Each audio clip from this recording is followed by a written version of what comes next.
പുൽവാമയിലെ ഭീകരാക്രമണത്തിന് മറുപടിയെന്നോണം പാകിസ്ഥാന്റെ വ്യോമ അതിർത്തി മറികടന്ന് ആക്രമണം നടത്തിയത് ആൾനാശമുണ്ടാക്കാൻ വേണ്ടിയല്ല എന്ന് കേന്ദ്രമന്ത്രി എസ് അലുവാലിയ. ആക്രമണത്തിൽ 300-ലേറെ പേർ കൊല്ലപ്പെട്ടു എന്ന് മോദിയോ കേന്ദ്രമന്ത്രിമാരോ BJP നേതാക്കളോ പറഞ്ഞിട്ടുണ്ടോ എന്നും അലുവാലിയ ചോദിച്ചു. പാകിസ്ഥാനിൽ ഇന്ത്യ നടത്തിയ ആക്രമണത്തിൽ 300-ലേറെ പേർ കൊല്ലപ്പെട്ടെന്നായിരുന്നു റിപ്പോർട്ടുകൾ. ഇത് പാകിസ്ഥാൻ ആദ്യം തന്നെ തള്ളിക്കളഞ്ഞിരുന്നു.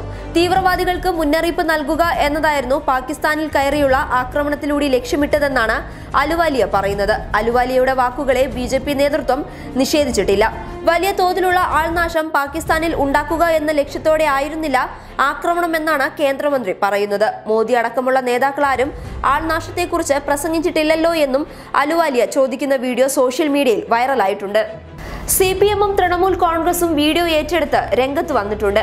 ഭീകരവാദികൾ ആരും കൊല്ലപ്പെട്ടിട്ടില്ലേ എന്ന ചോദ്യത്തിന് കേന്ദ്ര സർക്കാർ മറുപടി നൽകണമെന്ന് കോൺഗ്രസ് ആവശ്യപ്പെട്ടു.